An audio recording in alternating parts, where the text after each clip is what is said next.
오늘은 이 족보의 이야기입니다. 우리가 족보를 보게 되면 왜 이렇게 이름들이 많고 몇 세를 살다가 죽었고 누굴 낳았고 이걸 읽다 보면 뭐 똑같은 말이 반복되는 것 같고 왜 이렇게 이러한 말들이 족보가 성경에 기록되어 있는가 그런 생각을 하게도 되죠. 근데 우리가 이 앞에서 볼 때에 하나님은 이제 아담에게 아벨 대신에 셋을 주시죠. 그러니까 아담이 가인과 아벨 낳고 그 다음에 아벨이 죽고 셋을 주시고 그래서 셋이 아들을 낳고 그 다음에 이제 에노스라는 또 자식을 낳게 되죠. 그래서 우리가 4장 끝에서 보면 이렇게 끝이 납니다. 셋도 아들을 낳고 그 이름을 에노스라 했으며 그때 사람들이 비로소 여호와의 이름을 불렀더라. 그래서 이제 아담을 통해서 그 다음에 셋으로 연결되고 그런 믿음의 어떤 족보가 쭉 연결되는 게 이제 오늘 5장의 말씀이에요.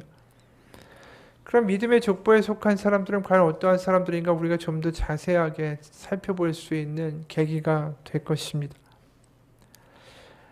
우리가 이제 아담의 이름은 어디서 왔는가? 아다마, 흙이라는 히브리어에서 온 이름이 아담이죠. 그럼 그 다음에 셋이 있고 그 다음에 에노스라고 할 때 에노스라는 이름 자체도 원래 다른 성경에서 다른 본문에서 보게 되면 이게 사람이라고 번역되는 단어예요. 예를 들어서 시편 8편 4절을 보면 사람이 무엇이기에 주께서 그를 생각하시며 인자가 무엇이기에 주께서 그를 돌보시나이까 라는 말씀이 나옵니다. 여기 사람과 인자라고 되어 있는데 여기에 인자는 히브리어로 아담이라고 되어 있어요. 아담. 그러니까 아담이라는 게 고유명사이기도 하지만 동시에 흙에서 만들어진 존재다라는 뜻이죠. 동시에 이제 사람이 무엇이 관데 주께서 그를 생각하시며 할 때 이 사람이라는 단어가 에노스예요. 히브리어로. 그러니까 사람 이름이기도 하지만 동시에 이 가지고 있는 고유명사가 아니라 일반 명사로서의 뜻이 있다라는 거죠. 그래서 아담은 흙에서 시작된 사람이란 뜻이고 에노스는 결국은 이 연약한 죽을 수밖에 없는 존재라는 뜻을 가지고 있는 그런 일반 명사로도 쓰인다라는 거죠. 게다가 우리가 가인이 죽인 이 아벨이라는 이름, 그 헤벨이라는 히브리에서 온 거 아닙니까? 이게 결국 우리가 전에도 얘기했지만 사람들의 입김, 겨울에 우리가 후 하고 입김을 내뱉으면 이제 하얀 수증기가 날아가잖아요. 이 숨, 호흡 이런 거 순식간에 사라질 수 있는 이런 연기 같은 거 이런 것을 이제 헤벨이라고 부른다라는 거예요. 그래서 우리가 아담이나 아벨이나 에노스나 이 이름의 공통점이 뭐가 있냐면 결국 흙에서 나와 흙으로 돌아가고 호흡에 한나 호흡에 지나지 않고 부서지기 쉬운 연약한 존재가 바로 인간이다라는 거예요. 그래서 이 이름들이 의미하고 있는 게 그냥 우리 가운데 던져진 이름들이 아니라 자신의 어떤 주제가, 자신의 어떤 이 한계가 무엇인지를 아주 뼈저리게 알고 있는 사람들, 자신의 존재가 얼마나 연약한지를 뼈저리게 고백하는 사람들. 그래서 우리가 아까 읽었던 4장 26절에 에노스라 하였으며 그때 사람들이 비로소 여호와의 이름을 불렀다라고 이야기할 때에 이것은 그냥 연결되는 게 아니라 에노스이기 때문에 하나님의 이름을 부르게 된 거예요. 자신들이 연약한 존재라는 것을 알기에 하나님의 이름을 부르는 사람들이 되었더라. 그러니까 아담의 다른 후손 가인과 아벨 그리고 아벨이 죽고 나서 셋 에노스로 연결되는 이러한 믿음의 족보의 이름에 올라간 사람들은 결국 자신들이 하나님 없이는 안 된다. 예배하지 않고는 살 수 없는 존재라는 자신의 한계성에 대해서 분명하게 자각하고 있는 사람들. 그 사람들이 믿음의 족보에 올라가고 있다라는 거죠. 그게 사실은 저번 시간에도 이야기했지만 이 라멕이나 그 가인과 같은 사람들과 너무 대조되지 않습니까? 나한테 해코지 하는 사람들에는 77배의 값절로 내가 갚아주겠다. 이렇게 이야기하는 가인의 후손들과는 아주 대조된다라는 거죠. 우리가 이 에노스란 이름, 아담이란 이름, 아벨이란 이름 자체에서 뭐가 존재합니까? 하나님을 경외하는 믿음이 나오게 되죠. 그러니까 내 자신을 의지할 수 있는 존재가 아니고 하나님의 은혜 아니면 할 수 없고 내가 옳다라는 것을 주장할 수 있는 그런 깜냥이 못 된다라는 것을 인정하는 사람들, 그 사람들이 예배자가 되고 그 사람들이 믿음을 가지는 사람들이다. 그 이야기를 오늘 5장에서 하고 있는 거죠. 어느 목사님의 글이에요. 무엇을 집어넣는가가 무엇이 나오는가를 결정합니다. 우리의 영혼도 그렇습니다. 일주일 내내 세상 속에서 살아가는 것을 피할 수는 없지만 세상의 여러 가지의 유혹들과 어떻게 보면 더러운 것들이 우리의 생각과 마음으로 들어오는 것을 우리는 미리 잘 차단해야 합니다. 특히 자기 자신을 과대평가하면 안 됩니다. 나는 그렇지 않습니다 라고 자신하지 말라. 그 누구라도 쓰러질 수 있습니다. 우리 중에 다윗보다 영성이 좋고 기도 많이 하는 사람이 있을까? 다윗보다 찬양 잘하고 성령 충만한 사람이 있을까? 그보다 하나님의 마음에 맞는 사람들 우리 중에 없을 거다. 그런데 그런 다윗이 무너질 수 있다면 우리 중 누구도 안심할 수 없는 거다. 이 이야기는 뭘 얘기하는 걸까요? 우리가 그렇게 형편없는 존재라는 것을 강조하는 목사님의 이야기일까요? 아니라는 거죠. 우리가 어떠한 존재를 우리의 존재가 어떠한 존재인지를 더 뼈저리게 느끼게 되는 사람들이 은혜를 갈구하게 되고, 우리가 어떠한 존재인지를 잘 아는 사람들이 결국 믿음이 좋은 사람이 될 수밖에 없다라는 거죠. 결국 이 가인의 핏줄은 뭡니까? 교만한 사람들이죠. 내 뜻대로 하고 내 마음대로 되지 않고 내 감정을 건드리는 그 누군가든 나에게 해코지한다고 내가 생각할 때는 어떠한 존재든 내가 77배로 갚아주겠다. 이렇게 교만한 자들이 아니라 어떻게 보면 깨어진 사람들, 겸손한 사람들, 하나님의 은혜 없이는 내가 살아갈 수 없는 존재라고 고백하는 사람들, 그 사람들을 통해서 하나님은 이 가인의 후손들의 악한 세상 가운데 하나님의 그 남은 씨들, 또 남은 자들을 만들어 가고 계시다라는 거죠. 그래서 결국 그 핏줄로 연결되는 게 노아가 되는 거 아니겠어요? 그래서 오늘 아담의 족보 5장 3절에는 이런 표현이 있어요. 아담은 130세에 자기의 모양, 곧 자기의 형상과 같은 아들을 낳아 이름을 셋이라 하였고, 여기 보면 뭐라고 얘기합니까? 자기의 모양, 자기의 형상과 같은 아들, 그게 셋이다라고 이야기하는데 그 이전에는 뭐라고 나와 있는지 대조적으로 1절에 이렇게 기록합니다. 5장 1절, 이것은 아담의 계보를 적은 책이니라. 하나님이 사람을 창조하실 때에 하나님의 모양대로 지으시되. 그러니까 아담은 하나님의 모양대로 창조되었다라고 이야기하는데 셋은 뭘 닮아 창조되었다라고 이야기하죠? 아담의 형상을 닮아, 그 아버지의 형상을 닮아. 이렇게 태어난 자가 바로 셋이다라고 이야기해요. 그러니까 하나님이 아담을 만드실 때는 하나님의 형상으로 만드셨는데 그 다음에 연결되는 그 족보에 속한 인간들은 이 아담과 같이 연약하고 어떻게 허물 많은 존재로서 계속 이 땅 가운데 살아가고 있고, 그래서 하나님을 의지할 수밖에 없는 그러한 존재들로 이 땅 가운데 살아가고 있다라는 것을 계속 이야기하는 거죠. 하나님의 형상이 아니라 그 아버지 형상을 따라 부족하고 연약하고 흙에서 나왔고 흙으로 돌아갈 수밖에 없는 그런 고백을 가지고 살아가는 존재다. 그러면 이렇게 연약한 사람들이 하나님을 의지하고 예배할 때에 결국 그들 가운데 여전히 죄의 가능성이 있지만 또 다른 하나님의 가능성이 존재하는 거죠. 그건 뭐냐면 하나님을 의지하고 사는 것, 그게 유일한 길이다라는 거예요. 그래서 여기에 보면 우리가 굉장히 눈여겨보아야 할 단어가 존재합니다. 5장 족보에 보면 다 비슷한 것 같은데 굉장히 중요한 단어가 나와요. 거기 뭐냐면 걷는다라는 동사예요. 우리가 하나님이 에덴 동산에서 어떻게 지내시는가, 걷는다라고 표현해요. 할라크라는 히브리어입니다. 창세기 3장 8절이요. 그들이 그날 바람이 불 때에 동산에 거니시는 여호와 하나님의 소리를 듣고 아담과 그의 아내가 여호와 하나님의 낯을 피하여 동산 나무 사이에 숨은지라. 여기 보면 하나님이 어떻게 하신다고요? 동산에 거니신다. 할라크. 그런데 이 할라크라는 걷는다, 거니신다라는 동사가 누구에게 등장하냐면 에녹에게 등장해요.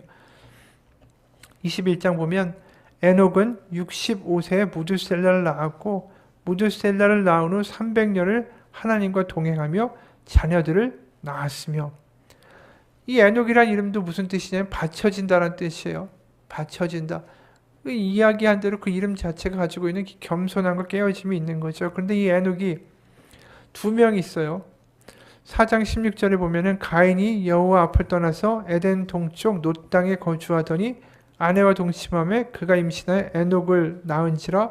가인이 성을 쌓고 그의 아들의 이름으로 성을 이름하여 에녹이라 하느라.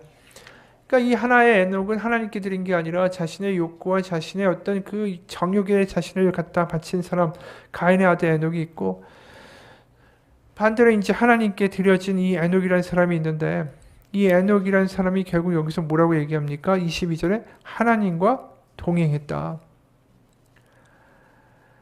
그리고 24절에는 또 뭐라고 이야기합니까? 에녹이 하나님과 동행하더니 하나님이 그를 데려가심으로 세상에 있지 아니하였더라. 그러니까 에녹의 가장 큰 특징이 뭐냐면 하나님과 걸었다라는 거예요. 할라크. 우리가 아담을 보면 어떻게 됩니까? 하나님이 동산을 거니실 때에 아담을 어떻게 하죠? 선악과를 먹고 나무 뒤에 숨었어요. 하나님의 낯을 피해서 숨었습니다.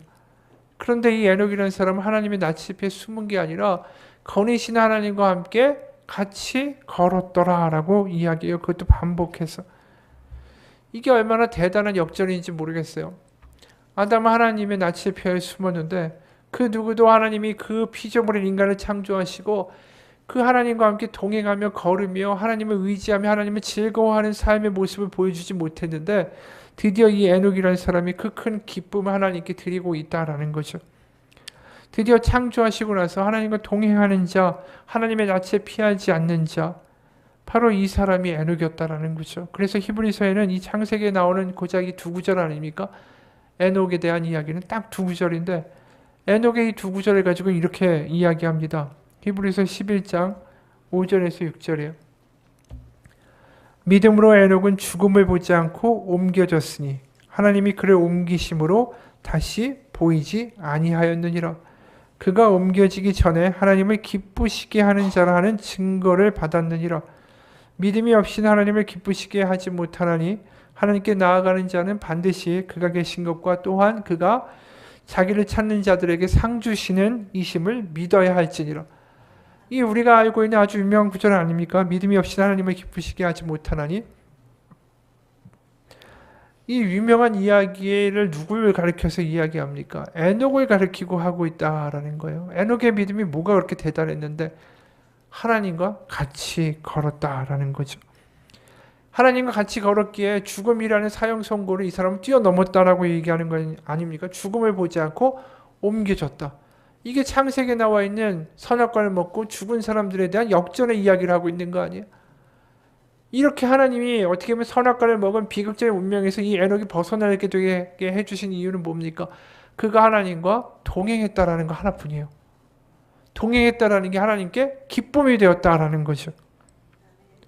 그러니까 선악과를 먹으면 반드시 죽으리라라는 이야기에 이 어떻게 보면 한계를 벗어나는 사람이 등장하는 거죠. 그가 죽지 않았다. 선악과를 되돌리는 일이 벌어졌다.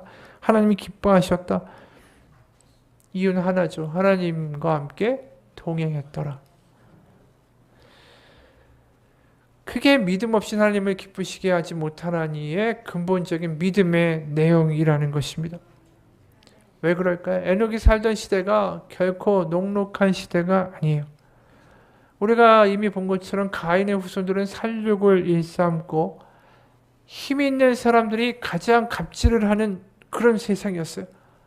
내 마음에 들지 않는 이들은 내가 힘을 가지고 있으니까 얼마든지 짓밟아도 되고 죽여도 되고 복수해도 되고 힘 가진 자가 최고인 세상을 지금 가인의 후손들이 만들어가고 있었다라는 거죠. 그러니까 노아의 홍수가 일어나기 전 아닙니까? 바로. 그러니까 얼마나 큰 혼돈과 무질서와 어둠이 세상을 덮고 있는지 몰라요. 가인의 후손들 때문에 하나님이 창조하신 보시기에 좋았더라는 그 세상이 보시기에 끔찍한 세상으로 바뀌어 있는 거예요. 그래서 나중에 우리가 창세기 6장을 보면 하나님이 그 세상을 보시고 사람의 생각에 마음에 악한 것만 있음을 보시고 한탄하셨다, 근심하셨다라고 말하는 지경까지 이르러요. 그런 세상 가운데 에녹이 하나님의 기쁨이 되었다라는 거죠. 그가 하나님 앞에 기쁨이 되었다라는 건 뭘까요? 내가 가진 힘이 최고다. 내가 옳다. 그렇게 살아가는 세상 가운데 하나님의 은혜 없이는 안 된다. 하나님 살아계시다라고 고백하며 그분과 매일매일 살아갔던 사람이 에녹이었다라는 겁니다. 참 근데 슬픈 이야기예요. 우리가 창세기에서 5장, 5장밖에 안 왔습니다. 우리가 창세기 1장에서 하나님이 창조하시고 보시기에 좋았더라고 말씀하시는 게 7번이나 나오는 그 놀라운 경탄이 어떻게 보면 너무나도 가까운 데 있는 거 아니에요? 1장, 2장에. 그런데 어느 순간 하나님을 의지하고 하나님을 기뻐하고 하나님과 동행하는 사람이 거의 없는 세상이 돼버린 거예요. 너무나도 비극적으로 혼돈과 어두움과 흑암의 세상으로 완전히 세상이 뒤집혀지고 있는 거죠. 그런 세상에 대해서 하나님이 근심하실 수밖에 없는 거 아닙니까? 그런데 그런 세상을 완전히 멸절시키기 전에 그런 하나님의 탄식과 근심 가운데 에녹에 이어서 또 다른 한 사람이 등장한다는 거죠. 그게 노아죠. 29절 이름을 노아라 하여 이르되 여호와께서 땅을 저주하심으로 수고롭게 일하는 우리를 이 아들이 안위하니라 하였더라. 노아의 이름의 뜻은 안위함이다라는 것입니다. 근데 이 안위하다라는 히브리어는 나함이에요. 나함. 한숨 쉬다, 동정하다, 후회하다, 위로하다 뭐 여러 가지의 뜻이 있어요. 이 노아란 이름이 이 나함이란 이름 자체에서 나왔다라는 게 참 의미심장하지 않습니까? 그 아버지가 라멕 아닙니까? 이 라멕 아버지가 얼마나 그 저주받은 세상 가운데 그 약육강식과 사륙이 벌어지는 세상 가운데 살아가는 게 얼마나 힘들었으면 세상의 죄악이 얼마나 번영했으면 자식의 이름을 노아라고 지었겠어요. 정말 안위함이 있었으면 좋겠고 뭔가 숨 쉴 수 있었으면 좋겠고 그렇게 어려운 세상을 살아가는데 믿음을 지켜갔던 사람들 그 사람들의 이름이 바로 에녹, 노아였다라는 거죠. 여러분 환난의 시기 어려운 시기 세상 가운데 야 하나님 믿는다고 뭐가 달라지겠냐? 야 하나님 믿는다고 네 삶이 좀 나아졌냐? 너 아픈 거 여전히 아프고 가난하긴 여전히 가난한 거 마찬가지잖아. 야 세상에서 힘 가진 게 최고지 돈 가진 게 최고야. 이런 이야기가 모두 사람들을 설득하고 그 이야기에 따라 살아갈 때에 그럼에도 불구하고 하나님을 바라보며 그 낯을 피하지 않고 그분과 동행한다라는 거. 그게 바로 오늘날 에녹과 같은 삶이 아닐까라는 겁니다. 영국의 유명한 설교가였던 찰스 스펄전 목사님이 한 번은 시골에 있는 농가를 방문했습니다. 농가의 마당 한쪽 편에는 큰 풍향계가 하나 서 있었어요. 풍향계 끝에는 바람의 방향을 가리키는 화살촉이 이제 바람이 흘러가는 대로 부는 대로 이리저리 흔들리고 있었습니다. 스펄전 목사님이 그거를 아주 재미있게 관찰하고 있었어요. 근데 가만히 보니까 화살촉 그 풍향계 밑에 표가 하나 달려 있었습니다. 그 표에 글씨가 써 있었어요. 뭐라고 쓰여 있는지 궁금해서 그 풍향계 화살촉 밑으로 가까이 갔습니다. 거긴 이렇게 적혀 있었어요. 하나님은 사랑이시라. 요한일서 4장 16절의 말씀이죠. 그러니까 이 목사님이 좀 의아한 거예요. 그래서 집 주인한테 물어봤습니다. 설사 하나님의 사랑이 바람 방향 부는 대로 바뀐다는 뜻은 아니겠죠? 그랬더니 이 농부가 웃으면서 이렇게 말했습니다. 물론입니다. 정반대입니다. 바람이야 세상에서 어떻게 어느 방향으로 불던진 간에 하나님의 사랑은 여전히 변함없다는 뜻으로 거기에 그 말씀을 적어 놓은 겁니다. 여러분 세상은 계속해서 우리를 흔들어 대죠. 하지만 그럴 때 우리가 끝까지 붙들 수 있는 하나님의 말씀이 뭡니까? 하나님은 변치 않는 분이다. 하나님은 사랑이다. 그것을 기억하는 사람들, 그래서 하나님과 동행하려고 애쓰던 사람들, 하나님의 낯을 구하고 그분과 하루하루 살아갔던 사람들, 그 사람들이 오늘 5장에 나와 있는 사람들의 이름이라는 거예요. 세상 가운데 그들이 강한 사람들이 아니었어요. 약했죠. 안위함이 필요할 정도로 때로는 탄식하는 삶도 되었을 겁니다. 힘 가진 사람들이 얼마나 그들을 짓눌러 댔겠어요. 그런데도 그들이 하나님을 의지하고 예배하고 하나님과 동행하였더라. 노아의 이름대로 노아의 삶이 이랬어요. 6장 9절. 이것이 노아의 족본이라. 노아는 의인이요 당대의 완전한 자라. 그는 하나님과 동행하였으며. 노아가 의인이고 완전한 자가 되는 이유는 뭡니까? 딱 하나예요. 하나님과 동행하였다라는 거죠. 노아가 그 방주를 지을 때 세상 사람들이 얼마나 비웃었겠어요. 야, 이렇게 날씨가 좋고 멀쩡한데 무슨 이런 큰 방주를 짓고 너 미친 거 아니냐고 이야기했겠죠. 하루하루가 일어나면서 세상 사람들의 조소와 웃음거리와 비아냥을 마주해야만 하는 하루였을 거예요. 그럴 때마다 그가 하루하루 일어날 때마다 오늘도 나 하나님과 동행하리라. 하나님의 말씀과 같이 살아가리라. 하나님과 동행하지 않으면 매일 일어나서 그 노아 방주를 짓는 일이 얼마나 고역이고 대단한 일이었겠어요. 그거 짓는 기간이 얼마나 오래 걸렸겠습니까? 그의 삶의 하루하루가 하나님과 동행하였다라는 말 빼놓고는 설명할 길이 없는 삶이었어요. 여러분, 하나님은 결국 우리에게 원하시는 게 뭐냐 하면 나와 같이 걸어가자라는 겁니다. 그런 사람이 하나 또 등장하죠. 아브라함이에요. 창세기 17장 1절. 아브라함이 99세 때에 여호와께서 아브라함에게 나타나서 그에게 이르시되 나는 전능한 하나님이라 너는 내 앞에서 행하여 완전하라. 아까 당대의 완전한 자가 노아라고 했습니다. 그럼 노아가 의인이고 당대의 완전한 자가 되는 이유는 뭐라고요? 하나님과 동행했기 때문이라고 그랬죠. 아브라함을 보면서 내 앞에서 행하여 완전하라고 하실 때 행하다라는 단어가 뭔지 아십니까? 할라크예요. 걷다라는 동사 똑같이 쓰였어요. 너는 나와 같이 동행하면 그것이 완전케 되는 길이다라는 거예요.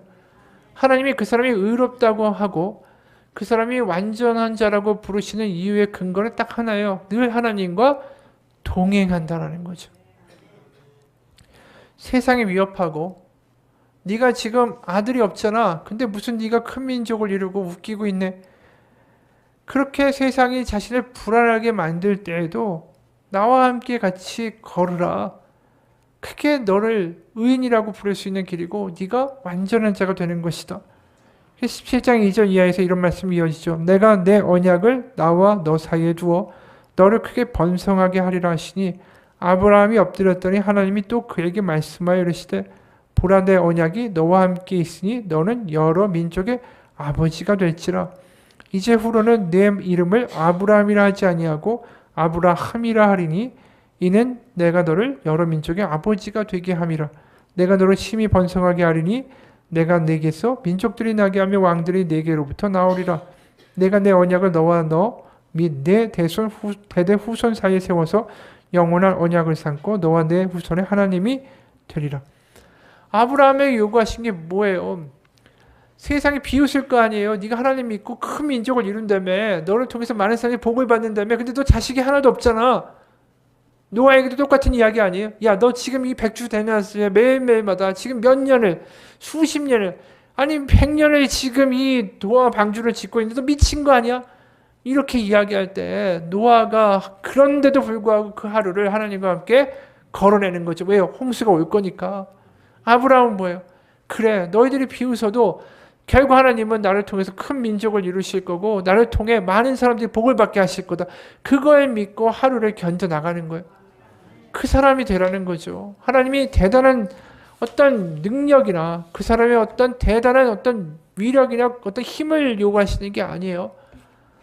하나님이 보시기에 완전하고 의인이라는 것은 다른 게 아니에요. 하나님과 함께 하루하루 그 말씀을 붙들고 약속을 붙들고 하나님 붙들고 연약하지만 하루하루 걸어나가는 것.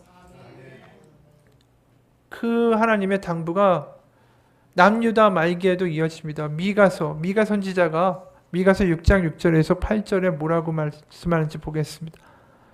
내가 무엇을 가지고 여호와 앞에 나아가며 높으신 하나님께 경배할까? 내가 번제물로 1년 된 송아지를 가지고 그 앞에 나아갈까? 여호와께서 천천의 순양이나 만만의 강물 같은 기름을 기뻐하실까? 내 허물을 위하여 내 맏아들을 내 영혼의 죄로 말미암아 내 몸에 열매를 드릴까? 하나님한테 도대체 뭘 바쳐야 할까? 뭘 바치면 하나님 기뻐하실까? 제사를 드릴까? 아니면 내 아들을 바쳐야 되나? 그랬더니 8절에 사람아 주께서 선한 것이 무엇임을 내게 보이셨나니 여호와께서 내게 구하시는 것은 오직 정의를 행하며 인자를 사랑하며 겸손하게 내 하나님과 함께 행하는 것이 아니냐. 여기 행한다라는 단어가 할라크예요. 걷는다. 하나님의 말씀대로 하나님을 사랑하고 이웃을 사랑하면서 그래도 오늘 하루 걸어가는 것. 그것이 하나님이 기뻐하시는 것이고 하나님이 너에게 요구하는 전부이다라는 거예요. 셋의 후손들이 살아가는 인생의 삶의 사회가 세상이 만만치가 않았죠. 노아 안위함이라는 단어로 자식의 이름을 지을 만큼 세상이 각박했습니다. 미가 선지자 때도 마찬가지예요. 남유다가 어떻게 변질됐냐 하면 고관 대작들은 가난한 사람들의 혈육을 빨아먹고 아수르에 의지해야 되냐, 애굽에 의지해야 되냐, 바벨론에 의지해야 되냐, 어느 쪽에 줄을 서야지 우리가 살 수 있는가, 그러면서 고민하고 우상 숭배하고 있을 때에 세상에서 하나님 믿는 것은, 하나님만 믿고 살아가는 것은 어리석은 일이다, 강대국을 의지해야 된다라고 이야기할 때 미가는 딱 그 얘기하는 거예요. 그게 아니고 하루하루 바보 같다는 여기 얘기를 들어도 하나님과 함께 걸어가라. 그거 하나님이 바라시는 유일한 거고, 그것이 풍전등화와 같은 이런 상황에서 너를 살릴 수 있는 길이라고 말하고 있는 거죠. 여러분, 우리가 살다 보면 어려운 일을 당하게 됩니다. 믿는 사람도 어려운 일을 당하고요, 안 믿는 사람들도 어려운 일 당하죠. 그래서 세상에 사람이 이야기해요. 하나님이 없는 것 같다라고도 이야기할 때가 있어요. 하지만 그럴 때 우리에게 필요한 게 뭡니까? 우리를 구원할 수 있는 유일한 길이 뭡니까? 매일매일 하나님과 그래도 걷는 거예요. 장성자라는 분이 너는 하나님의 메시지라는 책을 썼습니다. 이분의 맏아들 조셉이 자폐와 간질을 가지고 태어났습니다. 책 내용이 이렇습니다. 주님, 조셉이 자폐를 앓던, 조셉이 경기를 하던 주 하나님과 함께라면 매일매일 그 어디가 하늘나라 될 수 있습니다. 경기와 발작을 하고 나서 시체처럼 늘어진 아들을 볼 때 나는 무너지는 마음을 추스리며 이 찬양을 마음에서 되뇌었습니다. 주 예수와 동행하니 그 어디나 하늘나라. 그렇게 조셉의 경기로 한참 힘든 시기를 보내던 어느 날이었습니다. 자기 침대 옆에서 누가 자는 걸 매우 싫어했던 조셉의 고집 때문에 나는 딸 둘의 방이 있는 위층에서 잤고 동생 홍식이가 조셉의 옆방을 쓰는 상태였습니다. 그러다 보니까 한밤중에 조셉이 잠을 자다가 경기를 일으키면 그 소리에 깨어 위층으로 올라와 나를 부르는 일은 늘 막내인 홍식이의 몫이었습니다. 때론 그 눈에서 눈물을 뚝뚝 흘리며 내게 다급하게 달려와 조셉의 일을 알려줄 때마다 나는 막내 아들을 위로할 새도 없이 조셉에게로 정신없이 달려가야만 했습니다. 그런데 그날따라 조셉을 바라보는 내 마음이 찢어지게 아팠습니다. 이 아이 대신 내가 아플 수만 있다면 얼마나 좋을까. 세상 어떤 말로도 위로가 되지 않는 아들의 고통스러운 문제 앞에서 난 이런저런 생각을 하다가 울고 그렇게 울고 있던 가운데 아들 방에 있던 영어 성경책을 폈습니다. 성경을 펴서 읽는데 문득 예레미야서 29장 11절의 말씀이 눈에 와서 박혔습니다. 너를 향한 나의 생각을 내가 아노니 평안이요 재앙이 아니니라. 너에게 미래와 희망을 주는 것이니라는 말씀이었습니다. 이미 잘 알고 있는 말씀이었죠. 그런데 그날따라 유독 내 눈에 그 말씀이 와서 박힌 이유는 그 구절의 한글 번역과 영어 번역이 조금 달랐기 때문이었습니다. 너를 향한 나의 생각이라고 번역된 이 구절이 영어 성경에서는 너를 향한 나의 계획이라고 명시되어 있었습니다. 나는 순간 조셉을 향한 하나님의 계획과 뜻이 과연 있긴 한 걸까라는 수년간의 질문에 대한 답을 찾은 것 같았습니다. 이후에 나는 이 말씀을 다시 듣게 됐죠. 미국 애리조나주에서 오신 설교자 데이비스 목사님의 고백을 통해서였습니다. 그분은 갑작스러운 사고로 반신불수가 됐지만 그 후에 자신이 반신불수였기 때문에 가능했던 놀라운 사역들을 간증했습니다. 실제로 그날 설교를 했던 그 목사님은 예레미야서 바로 그 본문을 가지고 I have a plan for you. 너를 위한 계획을 내가 가지고 있다라는 메시지를 설교했습니다. 나는 그 설교를 들으면서 하나님은 나에게도 그 목사님에게도 그리고 우리 조셉에게도 특별한 계획을 갖고 계신 분이고 그 계획은 미래와 희망을 주는 것이다라는 걸 다시 한번 확신하게 됐죠. 그날 후로 나는 이 말씀을 종이에 크게 써서 조셉의 침대 옆에 붙여놨습니다. 하루 저녁에 몇 번씩 조셉이 쓰러지던 날에도 조셉을 향한 놀라운 계획을 변함없이 갖고 계신 하나님의 사랑에 대한 신뢰를 이 말씀을 보고 붙들고 싶었기 때문입니다. 그래서인지 나는 어느 날부터 조셉이 발작을 하고 깨어나면 절망 대신에 감사의 고백을 먼저 하게 됐습니다. 경기를 하다가 잘못되면 영영 못 일어날 수도 있는데 하룻밤새 몇 번의 사투를 벌이고서도 다시 깨어나 또 하루를 시작할 수 있다는 사실에 감사했습니다. 또한 낮에 경기를 하면 위험할 텐데 밤에 침대에서 경기를 하는 것에도 감사했습니다. 밤새도록 조셉이 경기와 사투를 벌인 다음날 아침이면 나 역시 눈이 뻘겋게 충혈된 채 조셉을 선생님에게 보내고 찬양 연습을 위해 대원들이 기다리는 성가대 연습실로 발걸음을 떼곤 했습니다. 오늘도 아들에게 생명을 주신 하나님께 영광을 돌리며 오늘이라는 시간을 내게 다시 허락하신 하나님께 감사하며 그분을 찬양했죠. 그리고 그렇게 찬송을 하다 보면 어느덧 근심과 걱정이 사라지고 새로운 하루를 살아갈 힘과 기쁨이 어디에선가 솟아오르곤 했습니다. 내게 주어진 이 하루의 감사함, 다시 돌아올 수 없는 이 하루의 소중함을 나는 그렇게 조셉으로 인해 그 광야에서 알아가고 있었습니다. 그리고 나는 그걸 알게 하신 하나님을 찬양하고 동행하며 끝없는 광야의 터널을 건너가고 있었습니다. 여러분, 이 이야기를 보면서 무슨 생각을 하십니까? 참 어려운 삶이겠죠. 그럴 때 이분을 지켜준 게 뭡니까? 하루하루 하나님과 동행하는 거, 걸어가는 거. 그래서 그 암흑과 같은 터널의 시간들을 하나님과 함께 나는 걸어가고 있다라고 이야기한 거 아닙니까? 그리고 이 찬양을 늘 불렀던 거 아닙니까? 내 영혼이 은총 입어 중환제짐 벗고보니 슬픔 많은 이 세상도 천국으로 화하도다. 할렐루야 찬양하세. 내 모든 죄 사함받고 주 예수와 동행하니 그 어디나 하늘나라. 이 찬양 그대로 이분이 살고 있는 거 아니겠어요? 주 예수와 동행하니 그 어디나 하늘나라. 이분이 한 게 이거죠. 매일매일을 주님과 동행하니 내가 혼자가 아니고 내가 가는 이 삶이 감사할 수 있는 삶이라는 것입니다. 여러분, 우리의 신앙도 마찬가지입니다. 우리는 내가 가고자 하는 길이 정해져 있고 그 길에서 돌뿌리와 장애물을 치워주는 하나님을 원할지도 모릅니다. 그러다가 돌뿌리에 걸려 갑자기 넘어지죠. 그럼 하나님을 원망합니다. 하나님, 내가 이렇게 기도했는데 왜 내 인생에 이렇게 장애물을 주십니까? 그때 하나님이 우리는 알게 하시는 게 있어요. 하나님이 원하시는 것은 내가 내 마음대로 내 방향대로 냅다 달리는 걸 원하시는 게 아니라 하나님이 원하시는 건 나와 함께 같이 걸어가자라는 것을. 여러분, 우리가 삶에서 때로는 지금 어렵고 지치고 낙담되고 멈춰있는 삶일지도 모릅니다. 하지만 이 삶 가운데 하나님이 우리에게 원하시는 게 있어요. 이제 네 삶을 네 방향대로 달려갔다면 이제 매일매일 나와 함께 같이 걸어가자라는 거죠. 다윗이 죽음의 때에 아들 솔로몬에게 유언을 합니다. 여러분, 유언을 하면 가장 중요한 말을 할 것 같지 않으세요?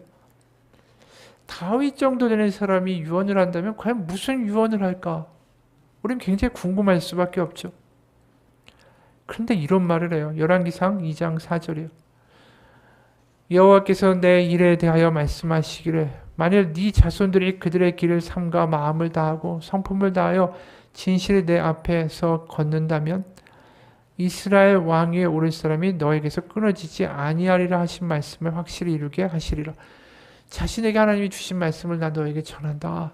다윗이 솔로몬에게 하면서 뭐라고 얘기했습니까? 길을 삼가 마음을 다하고 성품을 다하여 진실히 하나님 앞에서 걸으라는 거예요. 자기가 얼마나 힘든 삶을 살았어요. 믿음 있다고 했지만 나중에 흔들려서 밧세바를 간음하고 우리아를 죽이고 자식들은 서로 살인을 저지르고 그런 끔찍한 인생을 살았는데 그렇게 살았던 후에 남는 인생의 후반부의 원인이 뭐라고요? 하나님과 동행하지 않았기 때문이라는 거죠. 나처럼 살지 말라는 거예요. 아무리 힘들고 네 뜻대로 하는 게 좋아 보여도 하나님과 함께 하루하루 걸으면 이 나라는 망하지 않을 거라고. 여러분, 결국 우리 가운데 예수님이 오셔서 하신 게 뭐죠? 우리가 하나님과 함께 걷는 걸 잘 못하니까 예수님이 오셔서 이 땅에서 해주신 게 뭐예요? 제자들과 함께 먹었고 주무셨고 걸어주신 거예요. 마가복음에서 가장 많이 나오는 단어가 뭔지 아세요? 마가복음에서. 그래서 길이라는 단어예요. 길. 길을 제자들과 함께 걸으셨고 예수님이 죽으시자 제자들은 엉뚱한 길로 도망갔고 제자들이 예수님을 다시 만난 곳은 어디죠? 엠마오로 가던 길이었어요. 오늘도 우리의 삶의 길을 걷고 있습니다. 우리는 엉뚱한 삶의 길을 걷고 있는지 모르지만 우리가 결국 돌아가야 할 길은 뭡니까? 하나님과 함께 가는 길, 그분과 함께 동행하는 길, 그 길이 복된 길일 것입니다. 같이 기도하겠습니다. 하나님, 우리 하나님을 믿는 것을 굉장히 거창하게 생각하기도 하고 때로는 하나님께 원하는 것을 달라고 요구하는 것이 우리의 믿음의 전부일 때도 있습니다. 그리고 내가 원하는 길을 더 빨리 달려가기 원하고 장애물을 치워주시기 원하고 그 길이 나의 인생의 전부가 될 때도 있습니다. 하지만 우리는 정말 중요한 걸 잊고 산다라는 걸 깨닫게 됩니다. 하나님이 원하시는 건 나와 함께 같이 길을 걸어가자, 그거 하나뿐이라는 것을.